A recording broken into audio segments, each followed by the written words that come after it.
আমার দুষ্টু মিষ্টি ভালোবাসার বন্ধুরা কেমন আছো সবাই? আশা করি অনেক অনেক ভালো আছো। আজকের গল্পটি শুনলে তোমাদের দাঁড়িয়ে যাবে, তাই গল্পটি শোনার আগে অবশ্যই হেডফোন ব্যবহার করো। ডিগ্রি পরীক্ষার পরে আমি অবাধ স্বাধীনতা পেলাম, কারণ ততদিনে বাবা মা স্বীকার করে নিয়েছেন যে আমি যথেষ্ট বড় হয়েছি। আর সেই সুযোগে আমি স্থানীয় হাসপাতালের ইন্টার্নি ডাক্তারদের সাথে ঘনিষ্ঠ বন্ধুত্ব গড়ে তুললাম। বলতে গেলে আমার দিনের বেশিরভাগ সময় হাসপাতালেই কাটত। তাদের মধ্যে সুবীর ছিল আমার সবচেয়ে ঘনিষ্ঠ। আমাকে ছাড়তেই চাইত না, তাই ওর যখন ইমার্জেন্সি ডিউটি পড়ত আমাকে ওর সাথে থাকতেই হতো। আমারও ভয়টয় কম ছিল। অ্যাক্সিডেন্টের কেস বা কাটাছেঁড়া সেলাই এগুলি আমার ভালো লাগত। আমি কাটাছেঁড়া সেলাইয়ের সময় সুবীরকে সাহায্য করতাম, মাঝে মাঝে মজাও করতাম। সুবীর ছিল আমারই মতো পাগল, সেজন্যই ওর সাথে আমার এত গাঢ় বন্ধুত্ব হয়েছিল। তবে আমাদের মধ্যে একটা নিয়ম কঠিনভাবে মেনে চলতাম। দুজনের কেউ যখন কোনো মেয়েকে তখন আরেকজন সেদিকে নজর দিতাম না। একদিন একটা ঘটনা ঘটল। একদিন ইমার্জেন্সি ডিউটি করছে সুবীর সাথে আমি। হঠাৎ একটা কেস এলো। এক গ্রাম্য নববধূকে গরুতে ঢিস দিয়েছে। বুটা গরুকে খাবার দিতে গিয়েছিল। গরুটা মাথা নিচু করে খেতে খেতে আচমকা মাথা তুলতে গেছে, আর কাছে দাঁড়ানো বুটার কিনার দিয়ে শিং ঢুকে গেছে। বুটার শাশুড়ি বুটাকে নিয়ে এসেছে। পুরো শাড়ি মাখামাখি এবং তখনও পা বেয়ে রক্ত গড়াচ্ছে। দ্রুত রক্ত বন্ধ না করলে বুটা মারাও যেতে পারে। এসব ক্ষেত্রে দ্রুত ক্ষত পরিষ্কার করে ছোট হলে ব্যান্ডেজ আর বড় হলে সেলাই দিয়ে ব্যান্ডেজ করতে হয়। সুবীর বুটার শাশুড়ির কাছে জানতে চাইল কোথায় জখম হয়েছে। গ্রাম্য অশিক্ষিত বুড়ি বলল যে সে দেখে নাই, তয় রানে হতে পারে। সুবীর বুটার জখমের স্থান আর ক্ষতের অবস্থা দেখার জন্য যেই না শাড়ি উঠাতে গেছে, শাশুড়ি মহিলা হা হা করে উঠে বলল, সে কি বেয়াব্রু করতেছেন কেন? কিছুতেই সে হাঁটুর উপরে শাড়ি উঠাতে দেবে না। সুবীর আমাকে আড়ালে ডেকে নিয়ে বলল, মনিদা, জিনিসটা দেখছেন? এক্কেরে কি নাদুস নুদুস আর ফর্সা। এই আইটেমের নরম জায়গাটা একটু না দেখলে ভাই সারা জীবন আফসোস করতে হবে। আমিও ওর কথায় সায় দিলাম, যে করেই হোক একটু দেখতেই হবে, পারলে একটু হাতাতে হবে। কিন্তু কিভাবে? শাশুড়ি বুড়ি যেভাবে পাহারা দিচ্ছে। আমি বললাম, কাকিমা, আপনি ছেলেরে আনেন নাই কেন? বুড়ি বলল, আমার পুলারা একটা নাদান হাবাগুবা। হ্যাঁ, আইসে কি হরব? আমরা পরামর্শ করে একটা বুদ্ধি বের করলাম। সত্যি মেয়েটা একেবারে ছোট, বেশ এরকম মেয়েদের কোলা ব্যাঙের মতো গাবদা হয়। সুবীর শাশুড়িকে বলল, কাকিমা, আপনি একটু ওইখানে দাঁড়ান, আমি একটু আপনার বৌমার সাথে কথা বলবো।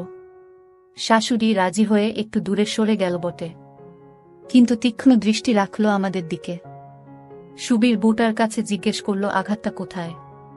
বউটা ব্যথা সহ্য করতে করতে মুখ চোখ বিকৃত করে জানালো, কুচকিতে। তখন সুবীর বলল, দেখো, তোমার ক্ষত পরিষ্কার করে ব্যান্ডেজ বাঁধতে হবে, প্রয়োজন হলে সেলাই দেয়া লাগতে পারে। তোমার যে জায়গায় আঘাত সেখানে দেখতে দিতে হবে। তুমি কি রাজি? মেয়েটা তখন ব্যথায় কাতরাচ্ছে। সে এমন একটা অবস্থায় আছে যে সে যে কোনো কিছু করতে রাজি, এবং সত্যি রাজি হয়ে গেল। তবে জানতে চাইল ব্যথা লাগবে কিনা। সুবীর জানালো যে ওই জায়গায় অবশ করার ইনজেকশন দেওয়া হবে, ফলে সে কিছু টেরই পাবে না। মেয়েটা সানন্দে রাজি হয়ে গেল। এবারে শাশুড়ি বুড়িকে ডেকে সুবীর বলল যে কাপড় তুলতে হবে না, তবে খুলতে হবে। বুড়ি রাজি হল। সুবীর একটা চান্স নিল। ভাগ্যে লেগে যাওয়ার সম্ভাবনা 90%। বুড়িকে বলল, আপনি রক্তটক্ত দেখে ভয় পান না তো? বুড়ি বলল, না না বাবা, আমার মাথা গুড়ায়, ওসব কাটা ছিটা আমি দেখবার পারমু না। আমরা এটাই চেয়েছিলাম। স্ট্রেচার টেবিলটা মোটা পর্দা দিয়ে আড়াল করা, তাছাড়া দরজায় ওয়ার্ড বয় আছে, কাউকে ঢুকতে দেবে না। সুবীর বুড়িকে উল্টো দিকে ঘুরিয়ে তুলে বসিয়ে তাকে বলল, আপনি আপনার বৌমার হাঁটুর ওখানে শক্ত করে ধরে রাখেন, বেশি ভয় করলে চোখ বন্ধ করে থাকেন। বুড়ি নিশ্চিন্ত হল যে তার বৌমাকে আমরা বেয়াব্রু করতে পারব না। অথচ গ্রাম্য অশিক্ষিত বোকা মহিলা এটা ভাবল না যে কেবল নিচ থেকে উল্টিয়েই বের করা যায় না, ফিতে খুলে উপর থেকেও বের করা যায়। বুটা ব্যথায় সমানে কাতরাচ্ছে। স্ট্রেচার টেবিলের মাথার দিক একটু ঢালু করে দিল সুবীর, যাতে বুটা দেখতে না পায় আমরা কি করছি। আরও নিশ্চিন্ত হওয়ার জন্য সুবীর বুটাকে বলল চোখ বন্ধ করে রাখতে। বুটা সত্যি সত্যি হাত দিয়ে চোখ ঢেকে শুয়ে রইল। সুবীর আমাকে কাজে লেগে যেতে বলল। আমি আলতো করে বুটার শাড়ি সরিয়ে বের করলাম। ওফ কি সুন্দর মোলায়েম, ওখানেই 2 দিন কাটিয়ে দেওয়া যায়। তারপর ফিতে টেনে খুলে লুচ করে নিচের দিকে নামিয়ে দিতেই নরম জায়গাটা বেরিয়ে পড়ল। সত্যিই অপূর্ব সুন্দর, ফোলা ফোলা, চেরাটা গভীর, নদীর পাড়ের সাথে তুলনা করা যায়। তবে উপর দিক এবং কুচকির পাশে ঘন কালো, কোকড়ানো, লম্বা ঘাসে ঢাকা। গরুর শিংটা ঢুকেছে ঠিক কুচকির ভিতর দিয়ে। ক্ষতটা গভীর, সেলাই লাগবে। সুবীর আগে একটা ইনজেকশন লাগালো। 1 থেকে 10 গুনতেই জায়গাটা অবশ হয়ে গেল। বুটার কাছে ক্ষতে টিপ দিয়ে জানতে চাইলাম সে কিছু টের পাচ্ছে কিনা। মাথা নাড়িয়ে জানালো, না। সেলাই দিতে হলে জায়গাটা পরিষ্কার করতে হবে। আমি ব্লেড দিয়ে ঘাস কামাতে লাগলাম। মাথায় দুষ্ট বুদ্ধি এলো। শুধু ওই জায়গাটুকুই কেন, পুরো কামিয়ে চকচকে করে তুললাম। সত্যি দেখার মতো। টিপে টুপে দেখলাম তুলতুলে নরম। ছোট্ট মাথাটা নাড়লাম। অবশ থাকায় কিছুই টের পেল না বুটা। পরে সুবীর ক্ষতটা সেলাই দিল। ঠাট্টা করে বলল, মনিদা, দেব নাকি সেলাই করে? বুড়ির ছেলেটা যেয়ে দেখবে দরজা বন্ধ, হা হা হা হা। সুবীরের সেলাই দেওয়া শেষ হলে আমি বুটার দিলাম দারুণ। আমি বুটাকে জিজ্ঞেস করলাম, আমি তোমাকে, তুমি কি কিছু টের পাচ্ছ? বুটা এদিকে ওদিকে মাথা নাড়িয়ে না জানালো। অবশ্য ও সারাক্ষণ চোখ বন্ধ করে রেখেছিল। আমি আরো মজা করার জন্য ওর শাশুড়িকে বললাম, শুনছেন বুড়িমা, আপনার বৌমার ব্যথা একেবারে সেরে গেছে। আমি আপনার বৌমাকে, কিন্তু সে কিছু টের পাচ্ছে না। শাশুড়ি কথাটা লুফে নিয়ে বলল, কি কইলা বাবা, যাই তাই করো না বাবা। দেখো বুড়ার যেন কোনো কষ্ট না থাকে। বড়লক্ষ্মী বউ আমার। আমি হাসতে হাসতে বললাম, না না বুড়িমা, কিছু করতেছি না। আসলটা ইডা একরকমের চিকিৎসা। ও আপনি বুঝবেন না, তাইলে আপনার বৌমা আরো পাইত। সুবীর আমার দিকে তাকিয়ে হাসতে লাগল। বুড়ি বলল, তয় তাই করো না বাবা, সিদাই যদি বালা হয়। আমি বললাম, এখন এই অবস্থায় ওটা করা যাবে না। পরে আপনার বৌমার সাথে কথা বলে যদি সে সেই চিকিৎসা নিতে চায় তখন দেয়া যাবে। ব্যথাটা একটু কমুক, ঘাটা সারুক, তারপর। গ্রাম্য অশিক্ষিত সরল বুড়ি কিছুই না বুঝে বলল, আচ্ছা বাবা, তোমাগো অনেক দয়া। সুবীরকে ইংরেজিতে বললাম, যে করেই হোক এই বুটার নরম নরম সুন্দর আমার খুব লোভ হয়েছিল। সুবীরকে সেটা বলাতে সুবীর বুটাকে বলল, প্রতিদিন একবার এসে ড্রেসিং করায় নিয়ে যাবা। 5 দিন পর সেলাই কাটতে হবে, ঘাস শুকাতে আরো 3-4 দিন লাগবে। এ কয়দিন তোমাকে একটু কষ্ট করে আসতে হবে। আর তোমার শাশুড়ি বুইড়া মানুষ, তারে কষ্ট দেওয়ার কি দরকার? তুমি তো একাই আসতে পারবা, আর না হয় তোমার স্বামীর সাথে আনবা। কি মনে থাকবো? বউটা লজ্জা লজ্জা মুখে ঘাড় কাত করে জানালো, থাকবে। আমি সুবীরের সাথে অনেক সলা পরামর্শ করে একটা বুদ্ধি বার করলাম। সেই মোতাবেক সুবীর পরের দিন ও ড্রেসিং করার সময় কথায় কথায় জেনে নিল যে বউটার বাচ্চা হয়নি, তবে ওর শাশুড়ি খুব শীঘ্রই একটা বাচ্চা চায়। তখন সুবীর ওকে কায়দা করে জানিয়ে দিল, আমার বন্ধুটাকে তো চেনো, ও এই ব্যাপারে খুব ভালো ডাক্তার। সমস্যা হলে ওর কাছে এসো। এর আগে অনেক বাচ্চা না হওয়া বউয়ের বাচ্চা বানিয়ে দিয়েছে ও। বউটা রাজি হয়ে চলে গেল। টোপ ফেলা হয়ে গেছে, এখন মাছের ঠোকর দেয়ার অপেক্ষা। আমাদের একটাই আশা যে বউটার স্বামী যেহেতু নাদান আর বোকাশোকা। বউটারও বয়স অনেক কম, সবে 15-16, কাজেই ওদের মধ্যে ভালোভাবে হওয়ার সম্ভাবনা কম। আর যদি তা হয় তাহলে বাচ্চা হওয়ারও সম্ভাবনা কম। দেখা যাক বিড়ালের ভাগ্যে শিকে ছিঁড়ে কিনা। অনেকদিন পার হয়ে গেল, প্রায় 6 মাস। ওসব কথা আমরা ভুলেই গেলাম। আমারও বাড়ি ছাড়ার সময় ঘনিয়ে এলো। একটা সরকারি চাকরির ইন্টারভিউ দিয়েছিলাম, খুব ভালো হয়েছিল, চাকরিটা হওয়ার সম্ভাবনা আছে। একদিন সকালে আমি ক্যান্টিনে চা খেতে গেলাম। সুবীর ডিউটিতে ছিল। ফিরে এসে রুমে ঢুকতেই আমার একটা হার্টবিট মিস হয়ে গেল। দেখি সেই বুটা আর তার শাশুড়ি সুবীরের সামনে বসা। আমাকে দেখেই ওদের আড়াল করে চোখ মারল সুবীর। ওদেরকে বলল, ওই যে এসে গেছে আপনাদের ডাক্তার সাহেব, যান ওর সাথে কথা বলেন। আমাকে বলল, বুঝলি মনি, এটা তোর কেস, এত সুন্দর বুটার বাচ্চা হয় না।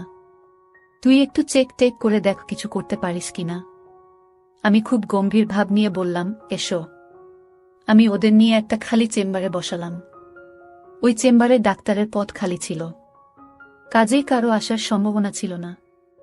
আমি ওদেরকে বসতে বলে দরজা দিলাম।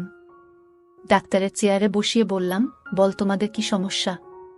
বুটা লজ্জায় জড়ষ্ট শাশুড়ি বলল, দেহ তো বাবা, পুলারের বিয়া দিচ্ছি 5 বছর হয়ে গেল, এখন পর্যন্ত একটা নাতি নাতকুরের মুখ দেখলাম না। পাড়াপড়শি নানান আক্তা কুক্তা কয়, বু নাকি বাঞ্জা, জড়িবুটি কবিরাজি অনেক করছি। শেষে তোমার কথা মনে পড়ল, তাই ওরে নিয়ে আলেম। আমি বললাম, ভালো করছেন, কিন্তু আপনার পুলারে আনা দরকার ছিল। হের সাথেও তো কথাবার্তা কোন লাগবি নাকি, বুড়ি বলল, কিন্তু হ্যাঁ তো নাদান, বুদ্ধিসুদ্ধি নাই, গাবদা গুবদা, কিচ্ছু বুঝে না। আমি বললাম, তবুও বাচ্চা তো হ্যাঁই বানাইব নাকি কাকিমা। বুড়ি শরম পেয়ে মুখে আঁচল চাপা দিয়ে হে হে করে হেসে বলল, তা যা কইছ ঠিকই কইছ। ঠিক আছে, এর পরের দিন হ্যারে পাঠায় দিবানে। আমি শাশুড়িকে বললাম, আপনার পুলার বুড়ে কিছু গোপন কথা জিগান লাগব। আপনি থাকবেন না বাইরে বসবেন। বুড়ি বলল, না বাবা, আমি বাইরে বসি। শাশুড়ি উঠে বাইরে চলে গেল। যাওয়ার সময় বুদ্ধি করে দরজাটা একটু ফাঁক করে রেখে গেল। খুব চালাক, খুব সতর্ক। আমি বউটাকে বললাম, তোমার ঠিক মতো হয়। বউটা অবাক হয়ে বলল, সেইটা আবার কি জিনিস। আমি বুঝলাম, গ্রাম্য অশিক্ষিত সর মেয়ে, কাজেই ওর সাথে সেভাবেই কথা বলতে হবে। বললাম, মানে প্রতি মাসে তোমার ওই রাস্তা দিয়া বাইর হয় নাকি।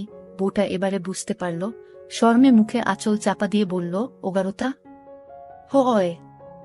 আমি কয়দিন থাকে। বউ, 5-6 দিন। আমি তোমার স্বামী তোমার সাথেই ঘুমায়। বউ, আর কই ঘুমাইব। আমি বাচ্চা নিতে চাও। বউ, আমার শাশুড়ির খুব শখ। আমি কেন, তোমার ইচ্ছা নেই। বউ মুখে আরো বেশি করে আঁচল চাপা দিয়ে মুখ নিচু করে, ও আছে। আমি কতটুকু। অনেক না কম। বউটা কিছু না বলে উপর নিচে মাথা দোলায়। আমি ঠিক করে মুখে বলো, কম না বেশি। বউ, একটু বেশি। আমার হাওড়ি কয়েছে এইবার বাচ্চা না ওইলে হ্যার পুলারে আবার বিয়া হরাইব। আমি সপ্তাহে কয়দিন স্বামীর সাথে থাকো। বউ, ওমা কয় কি, সব দিনই তো থাহে। আমি রাতে বিছানায় শোয়ার পরে কি করে তোমার স্বামী। বউ, কি আর হরব, ঘুমায়। আমি ও ঘুমায়, আর কিছু করে না। মানে বাচ্চা হওয়ানোর জন্য তোমরা কি করো। জবাবে যে কথা বউটা বলল, আমার হার্টের বিট বেড়ে গেল। আনন্দে আমার চিৎকার করতে ইচ্ছে করছিল। বউটা লজ্জায় লাল হয়ে বলল, কেন, ও আমারে প্রত্যেক দিন রাইতে ঘুমানোর আগে দেয়। আমি ওরে শিকাইয়া দিছি। দিতে চায় না, তাও আমি ওরে জোর করে দেওয়াই। আমি আচ্ছা, তুমি অনেক কিছু জানো দেখছি, লেখাপড়া করেছ। বউচ, 3 ক্লাস পড়ছিলাম গায়ের মক্তবে। আমি তুমি জানো দিলে কি হয়। বউস, ওমা, জানুম না কেন, দিলে বাচ্চা হয়। আমি তো সেটা তুমি জানলে কিভাবে, তোমার তো আগে বিয়ে হয়নি। বউত, আমার মায় কইছে, যখন আমি একটু বড় হইলেম, তখন মা আমারে কইছিল, খবরদার কোনো জোয়ান পুলারে দিতে দিবি না। আমি জিগাইছিলাম, কেন মা, দিলে কি হয়। মায় কইল, জোয়ান পুলায় দিলে বাচ্চা অয়, হি হি হি। আমার পেট ফেটে হাসি আসছিল, কিন্তু হাসতে পারছিলাম না। কি জুটি মাইরি। স্বামীটা নাদান, জানেই না যে তার সাথে একটা আছে, আর সেটা কেবল পেশাব করার জন্য নয়। সেই খিদে মিটানোর জন্য তার বউয়ের সাথে একটা জায়গা আছে। আর বউ ক্লাস 3 পর্যন্ত পড়া, সব জানতা, বিদ্যের জাহাজ। উনির বিদ্যার বলে উনি জানেন যে কেবল দিলেই বাচ্চা হয়। বউটাও জানে না যে তার শরীরে একটা জায়গা আছে, আর সেটা কেবল জন্য নয়। সেই জন্য তার স্বামীর শরীরে আস্ত একটা আছে। এখন আমার সামনে এক বিশাল সুযোগ। আমার সামনে এমন একটা মেয়ে যাকে কোনো পুরুষ চোখ দিয়ে দেখেনি পর্যন্ত। ওর পুরো সম্পূর্ণ অধরা। আর ঠিকমতো অভিনয়টা করতে পারলে আমি হব ওর আগুন উস্কে দিয়ে ঠান্ডা করার প্রথম পুরুষ। বুড়িটার জন্য খুব মায়া লাগলো আমার। কত শখ তার ছেলের বউয়ের বাচ্চা হবে, সে নাতি নাতনি নিয়ে আনন্দ করবে, পাড়া প্রতিবেশীর বদনামের হাত থেকে রক্ষা পাবে। কিন্তু সে তো আর জানে না যে তার নাদান ছেলেটা তার বউকে পরিবর্তে নিয়মিত দিচ্ছে বাচ্চা হওয়ানোর জন্য। শালার গাধা জানেই না যে খালি আদর দিলেই বউয়ের বাচ্চা পয়দা হয় না, বাচ্চা বানানোর জন্য পরিশ্রম করা লাগে। গায়ের ঘাম ঝরিয়ে বুকে নিয়মিত আচ্ছা করে হয়, আর দিয়ে বউয়ের পকেট ভর্তি করে দিতে হয়, তবেই না বাচ্চা হয়।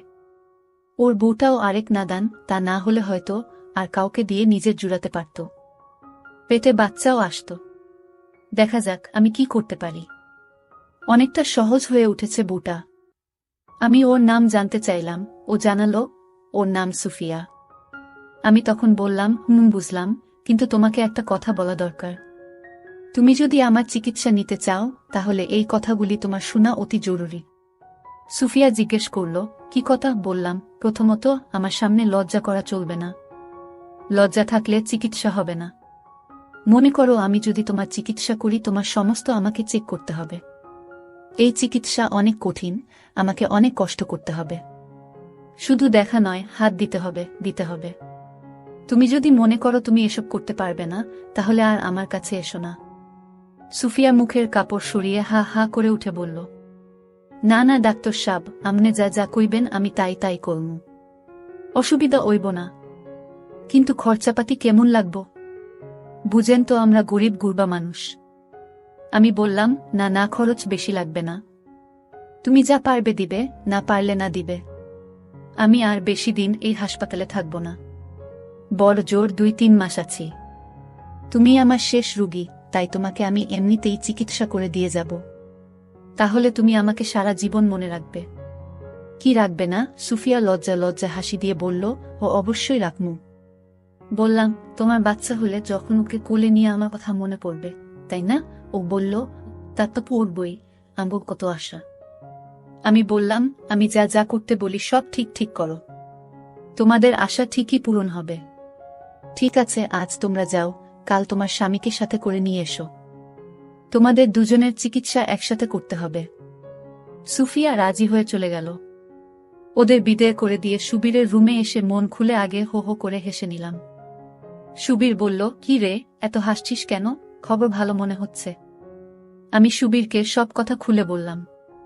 সুবীর বলল, মনি, ভালো একটা দাও মেরেছিস তো রে, ঘুষ হিসেবে লাঞ্চ খাওয়াতে হবে কিন্তু। আমি রাজি হয়ে গেলাম। পরদিন একটু আগেভাগে গিয়ে প্রয়োজনীয় উপকরণগুলি আগে থেকেই সেই খালি চেম্বারে রেখে এলাম। সুফিয়া ওর স্বামীকে সাথে নিয়ে সকাল 11টার একটু পরে এসে পৌঁছাল। সুফিয়ার নাকের ডগায় বিন্দু বিন্দু ঘাম জমেছে। ওকে দেখতে কি যে সুন্দর লাগছিল, তা ভাষায় প্রকাশ করা সম্ভব নয়। মেয়েটার জন্য আফসোস হল। ফুলের মতো সুন্দর একটা মেয়ের কিনা এরকম নাদান একটা স্বামী জুটল। আমি প্রথমে দুজনকে একসাথে ভিতরে ডাকলাম।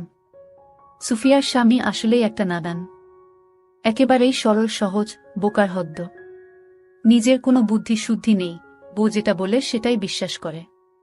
ওর বউকে যদি কেউ যায় আর বউ যদি বলে যে নাই ঝাড়ফুঁক করছে, তাহলে সেটাই বিশ্বাস করবে। কথা বলে বুঝলাম গোপন বিষয় ও কিছুই জানে না। আমি সুফিয়ার স্বামীকে বাইরে নিয়ে গিয়ে 10টা টাকা দিয়ে বললাম, তোমার বউকে চেক করতে অনেক সময় লাগবে, তো তুমি এই টাকা নিয়ে কোথাও ঘুরে বেরিয়ে এসো। ও জিজ্ঞেস করল, কেন ডাক্তার সাব, বেশি সময় লাগবে কেনে? আমি বললাম, বাচ্চা কার হবে, তোমার না তোমার বউয়ের? বোকার মতো হাসি দিয়ে বলল, হে হে হে, আমার বউয়ের। আমি বললাম, সেজন্যই বেশি সময়, যাও। বলল, ও বুঝছি, ঠিক আছে। স্বামীটাকে বিদায় করে দিয়ে আমি রুমের দরজা দিলাম। যদিও এই করিডোরে কেউ আসবে না। চেম্বারটা করিডোরের এক প্রান্তে, আর এদিকে করিডোরের মাথার গ্রিল বন্ধ থাকে, যাতায়াত বন্ধ, তবুও সাবধানের মান নেই। আমি সুফিয়াকে বললাম, শোনো সুফিয়া, তোমাকে কাল কি বলেছি মনে আছে? সুফিয়া ঘাড় কাত কর জানালো, মনে আছে। আমি অয়থাই সুফিয়ার বিপি চেক করলাম, যাতে সুফিয়ার বিশ্বাস হয় যে সত্যি সত্যিই ওর চিকিৎসা হচ্ছে। সুফিয়াকে বললাম লম্বা লম্বা করে শ্বাস নেওয়ার জন্য। আমি যেটা বললাম সুফিয়া সেটাই করল, ভালো লক্ষণ। তাড়াহুড়া করার ফল কখনো ভালো হয় না। নিজেকে সাবধান করলাম, কোনো তাড়াহুড়ো নয়, ধীরে ধীরে। তাড়াহুড়ো করলে সুফিয়ার সন্দেহ হতে পারে, আর সন্দেহ হলে হয়তো আর নাও আসতে পারে আমার কাছে। অথবা সন্দেহ করে যদি কারো সাথে আলাপ করে বসে, তাহলেই সর্বনাশ। আমি সেদিনই ওকে এ ব্যাপারে কৌশলে নিষেধ করে দিলাম। যাতে বাচ্চা আসার আগ পর্যন্ত ও কাউকে কিছু না বলে। ওকে বললাম, কেউ জেনে ফেললে যদি কোনো ক্ষতি করে। সুফিয়া সাবধান হয়ে গেল। আমি সেদিনের মতো ওকে 2-3 রকমের ট্যাবলেট দিয়ে আবার পরদিন আসতে বললাম। আসলে ওগুলো ছিল সব ভিটামিন ট্যাবলেট, কিন্তু আমি ওর বিশ্বাস আরও দৃঢ় করার জন্য বারবার করে নিয়ম করে ওষুধগুলো খেতে বললাম, দেখো যেন কোনো ভুল না হয়। পরদিন ঠিক সময় মতো সুফিয়া ওর স্বামীকে নিয়ে হাজির হয়ে গেল। আমি আগের দিনের মতো ওর স্বামীকে টাকা দিয়ে বাইরে পাঠিয়ে দিলাম। সে খুব খুশি। সুফিয়া আগের চেয়ে জ্বরটা কাটিয়ে বেশ ফ্রি হয়ে উঠেছে। ও এখন আমার সাথে হেসে হেসে কথা বলছিল। আমিও আর ওর সাথে কোনো আড়াল রাখতে চাইলাম না। জিজ্ঞেস করলাম, ওষুধ খেয়ে কোনো পরিবর্তন বুঝতে পেরেছ? স্বভাবতই ওর উত্তর ছিল, না, পরিবর্তন হবে কি করে? আমি কি কোনো কার্যকরী ওষুধ দিয়েছিলাম নাকি? দিয়েছিলাম তো, ভিটামিন ট্যাবলেট। আমি আবার ওর প্রেশার চেক করলাম, স্টেথোস্কোপ দিয়ে পরীক্ষা করলাম, তারপর জিজ্ঞেস করলাম, কোনো পরিবর্তন হয়নি? আবারও মাথা দোলালো সুফিয়া। বললাম, তোমার আপেলের বোটায় কুটকুট করে কামড়ানি বা অস্বস্তি বা শরীরের মধ্যে কেমন কেমন করা, তেমন কিছুই হয়নি। সুফিয়া আবারও মাথা দুলিয়ে জানালো, সেসব কিছুই হয়নি। তখন আমি বললাম, সুফিয়া, তোমাকে আমি আগেই বলেছিলাম আমার কাছে লজ্জা পাওয়া যাবে না, মনে আছে? সুফিয়া মাথা হেলিয়ে জানালো, আছে। মিটমিট করে হাসছিল ও। আমি বললাম, তোমার একবার পরীক্ষা করে দেখতে হবে। তুমি তো জানো বাচ্চা জন্মাবার পর সে কি খায়, তাই না? সেজন্য আগে তোমার পরীক্ষা করতে হবে। করব? সুফিয়া বলল, করেন। সুফিয়ার শক্ত শক্ত হয়েছিল। আমি বললাম, না না, এভাবে নয়। এবারে সুফিয়া একটু ঘাবড়াল, কিন্তু সেটা মাত্র সাময়িক। হাত কাঁপছিল। কিছুক্ষণ চেষ্টা করে হেসে বলল, আমি পারব না, আপনি খুলে নেন। আমি আলতো করে হাত রাখলাম। শিউরে উঠল সুফিয়া। 18 বছর বয়সী একটা বিবাহিতা মেয়ে শুধু ভুল জ্ঞানের কারণে সুখ থেকে বঞ্চিত। আমার পেলে তো শিউরে উঠবেই। সুফিয়া থেকে খুলল না। আমি ওর উদ্দেশ্য বুঝতে পারলাম। আমি ওকে উঠে পাশে রাখা ইজি চেয়ারে শুতে বললাম। সুফিয়া উঠে গিয়ে চেয়ারে বসল। হাত আমারও কাঁপছিল।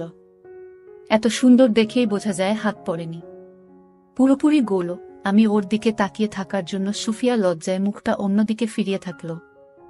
আমি আলতো করে একটা সুফিয়া এমনভাবে ঝাঁকি দিয়ে উঠল, মনে হলো ওর ভিতর দিয়ে কারেন্ট চলে গেল। আমি জিজ্ঞেস করলাম, কি হলো? সুফিয়া মুখে আঁচল চাপা দিয়ে বলল, কিছু না, কেমন যেন লাগলো। আমি বললাম, কেমন লাগলো? সুফিয়া বলল, কইতে পারুম না, কেমন যেন লাগলো। আমি এবারে একটা সুফিয়ার মাঝে মাঝেই ঝাঁকি দিয়ে উঠছিল। আমি জিজ্ঞেস করলাম, কেমন লাগছে এখন? সুফিয়া বলল, কেমন জানি লাগতেছে। আমি বললাম, ভালো না খারাপ? সুফিয়া লজ্জিত হাসি দিয়ে বলল, বালা। সুফিয়া রীতিমতো হাঁফাতে লাগল। বুঝলাম, কাজ হবে। এগুলো নরম করতে হবে, না হলে বাচ্চার জন্য খাবার জমবে না।